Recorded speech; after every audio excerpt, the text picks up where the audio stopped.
तर त्या ठिकाणी पहिले भक्तीची पायरी लागेल आपल्याला. भक्तीची पायरी म्हणजे संत चोखोबारायांची पायरी महाराष्ट्री. संत चोखोबारायांची पायरी.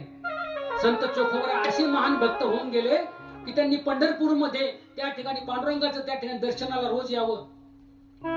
पंढरपूरच्या दर्शनाला यावं. आणि अंत्येष्कुळामध्ये असल्यानंतर, हलक्या वर्णातले असल्यानंतर त्यांना पंढरपूरमध्ये मंदिरात कोणी जाऊ देत नव्हते महाराज. अंत्येष्कुळातले असल्यामुळं चोखोबा बाहेर बसायचे, मंदिराला प्रदक्षिणा मारायचे आणि पंढरीच्या त्या मातीमध्ये प्रवेशद्वारामध्ये बसायचे, देवाचं नामस्मरण करायचे, विठ्ठल विठ्ठल नाम घ्यायचे.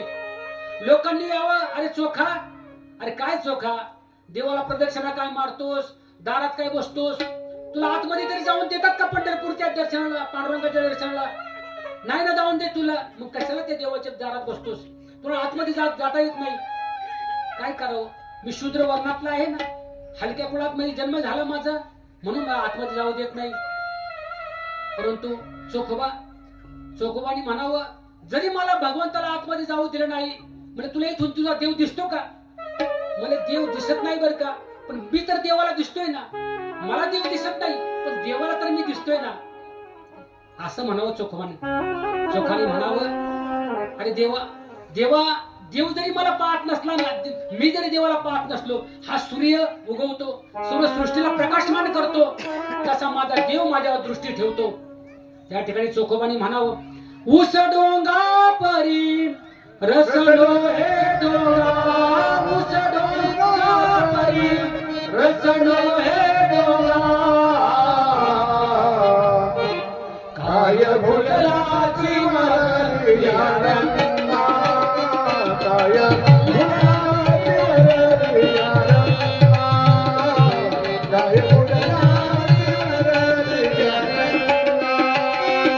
ऊस डोंगा परी रसलो हे डोंगा, ऊस डोंगा परी रसलो हे डोंगा, काय भुललाची मर्यादा,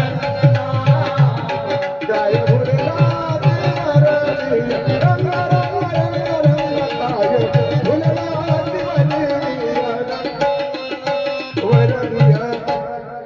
ऊस डोंगा परी रसलो हे डोंगा, ऊस डोंगा परी रसलो हे डोंगा, काय भुललाची मर्यादा.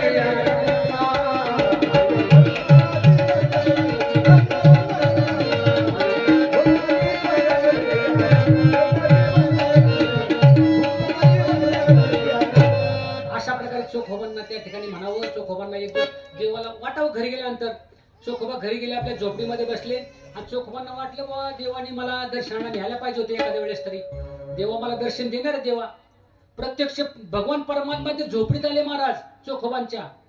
अहो, माणसाचं घर कसं आहे याला महत्व नाही महाराज. झोपडी जरी असली ना, त्या झोपडीमध्ये देवाने यावं, एवढं परम भाग्य कोणाचं महाराज. तुकोबरांच्या घरी देवाने यावं, ठीक आहे. तुकोबऱ्या पाहुणे घराशी आज आली ऋषिकेशी, काय करू उपचार कोप मोडे की दर्जा. तुकोबरांच्या झोपडीमध्ये देव आले महाराज. महाराज घर कसं याला महत्व नाही, पण घरामध्ये घर असावे घरासारखे, नको तू नुसत्या भिंती, तेथे असावं प्रेम जिव्हाळा, नको तू नुसती नाती, असं घर असावं महाराज. ज्या घराला कान असतात त्याला मकान म्हणतात, ज्या घरात हवा खेळती राहते त्याला हवेली म्हणतात, ज्या घराच्या हप्ते फेडून हप्ते फेडणारा मरून जातो त्याला काय म्हणायचं, फ्लॅट म्हणतात, अशी घराची नाव आहे महाराज. पण घर कसं असावं, किती आनंदी आनंद, किती आनंदी आनंद, या झोपडीत माझा, या झोपडीत माझा, या झोपडीत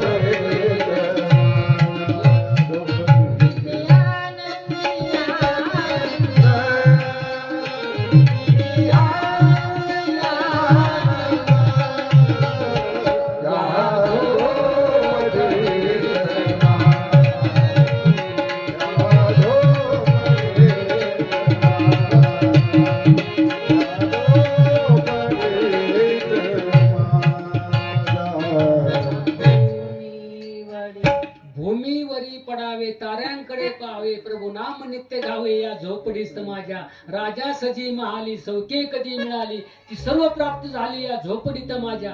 अशी झोपडी असते महाराज. चोखोबारांच्या घरी देवाने यावं, देवाने चोखोबाला पकड हाताला धरावं आणि देवळात न्यावं. चोखोबाला देवळात न्यानंतर त्या ठिकाणी देवानी गप्पा माराव्यात रात्रीची वेळ आणि पुजाऱ्यांनी म्हणावं. पुजाऱ्यांनी पाहावं म्हटले आतमध्ये कोण दिसते बुवा, आतमध्ये आवाज येतोय. पुजाऱ्यांनी पाहिलं तर चोखोबा आतमध्ये.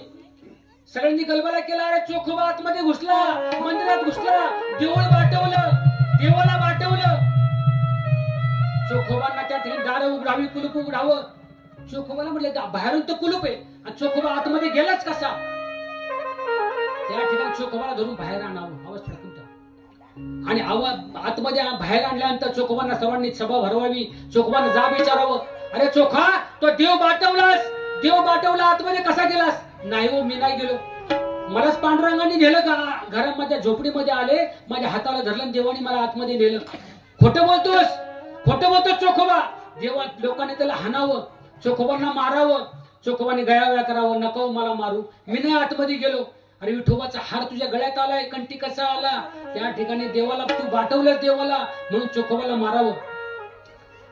दाव घाली विठो आता चालू नको मंद, जाव घाली विठो आता चालू नको मंद.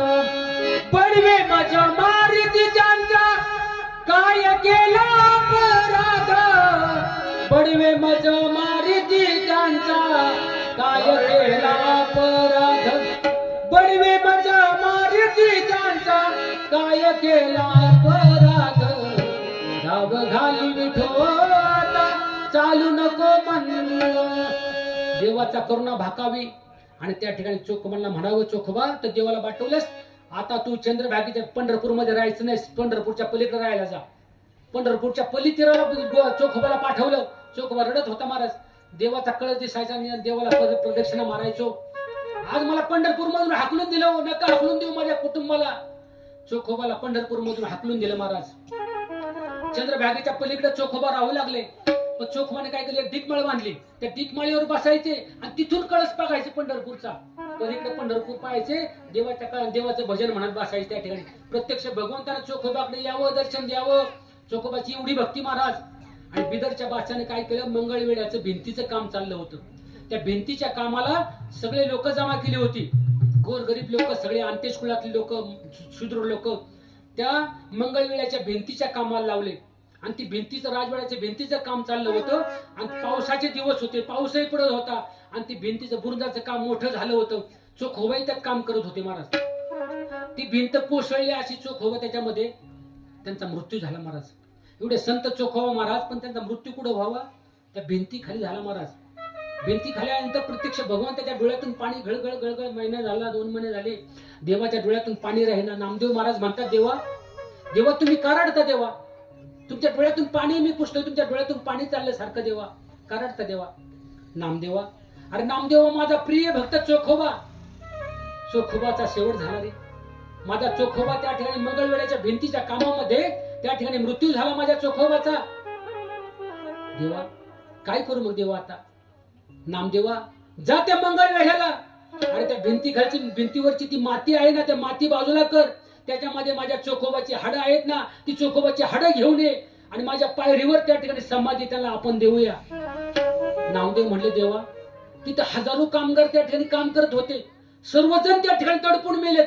कसं ओळखायचं चोखोबाला, कसं ओळखायचं चोखोबाची हाडं, हे चोखोबाची हाडं कसं ओळखायचं. आजीदादाचे इमान पडलं, 5 जण होते, कसं ओळखायचं आजीदादांना. त्या घड्याळावरून ओळखलं नाही. आजीदादांच्या हातामध्ये घड्याळ होतं म्हणून त्यांना त्या ठिकाणी त्यांची ओळख पटली. तसं म्हटलं चोखोबाला ओळखायचं कसं, तर त्या ठिकाणी देवाने सांगितलं, हाड घ्यायचं, कानाला लावायचं, जे हाडातून विठ्ठल विठ्ठल विठ्ठल विठ्ठल आवाज येईल ना, ते माझ्या चोखोबाचं हाड आहे. त्या ठिकाणी नामदेव महाराजांच्या डोळ्यातून पाणी आलं. काय भक्ती म्हटले, मी तर देवाचं नाव घेतोय. मग माझे चोखोबा राया सतत विठ्ठलाचं नामस्मरण, मेले तरी त्यांच्या हाडातून विठ्ठलाचं नामस्मरण. त्या ठिकाणी माती बाजूला केली, प्रत्येक ठिकाणी उचकायचं आणि कानाला हाड लावायचं. विठ्ठल नसेल तर बाजूला ठेवायचं. दिवसभर दमले. एक ढिगारा राहिला, एक ढिगाराची माती बाजूला केली, एक हाड दिसलं, हाड कानाला लावलं, त्यातून विठ्ठल विठ्ठल विठ्ठल विठ्ठल ध्वनी चाललेला. नामदेवाच्या डोळ्यातून पाणी आलं. माझ्या चोखोबाची हाड सापडली. माझ्या चोखोबाचं उपरनं अंथरलं आणि चोखोबाचं हाड कानाला लावावं, उपरण्यामध्ये ठेवावं आणि चोखोबाची हाड जमा केली. महाराज आपल्या हृदयाशी धरली आणि डोळ्याच्या अश्रूच्या नयनानं त्याला आंघोळ घातली. महाराज देवाजवळ घेऊन आले. प्रत्यक्षच विटेवरचा पंढरीश परमात्मा, जगाचा बाप विटेवरून खाली उतरला आणि महाद्वारामध्ये देव आले. नामदेवाला घट्ट मिठी मारली. चोखोबाची हाडे घेतली. देवाने आपल्या हृदयाची कवटाळली. माझा चोखोबा सतत आयुष्यभर माझं भजन केलं. देवाने ती हाडे घेतली आणि त्या ठिकाणी पहिल्या पायरीजवळ चोखोबांच्या हाडाला समाधिष्ट दिली. एक दगड नामदेवाने आणला आणि चोखोबाच्या समाधीवर प्रत्यक्ष भगवंताने ठेवला. महाराज आजही जर पंढरपूरला आपण गेलात ना, तर पंढरपूरला जर कधी आपण गेलात तर पहिलं दर्शन चोखोबांचं घ्यावं लागतं, तर पंढरीच्या पांडुरंगाचं घ्यायचं. महाराज चोखोबांचं आणि चोखोबाचं दर्शन घ्यायचं, अंतःकरणातून चोख व्हायचं आणि मग मात्र नाम घ्यायचं. नामदेवाची पायरी महाराज, दुसरी पायरी नामदेवाची आहे. दोन पायऱ्या पंढरपूरमध्ये आहेत भक्तीच्या. नामदेवाच्या पायरीवर डोकं ठेवायचं, मुखातून नाम म्हणायचं आणि मग मात्र कानोपात्रेचं भक्ताचं दर्शन घ्यायचं आणि मग पांडुरंगाचं दर्शन घ्यायचं. महाराज अशा प्रकारे भगवंताचं दर्शन घेण्याकरता माणसानं असं असावं जीवनामध्ये. देवाला एकच मागा, शेवटचं काय मागा? देवा माझा ज्यावेळेस मृत्यू होईल ना, त्यावेळेस देवा माझं तुझं नाम माझ्या मुखातून येऊ दे. इतना तू करना स्वामी, इतना तू करना स्वामी, जब प्राण तन से निकले, जब प्राण तन से निकले, इतना करना स्वामी, जब प्राण तन से निकले, जब प्राण तन से निकले. श्री गंगा जी का तट हो, यमुना का बंसी घट हो, मेरा सावरा निकट हो, जब प्राण तन से निकले. इतना तू करना स्वामी, जब प्राण तन से निकले, जब प्राण तन से निकले. उस वक्त जल्दी आना, कहीं जाम भूल जाना, राधे को साथ लाना, जब प्राण तन से निकले.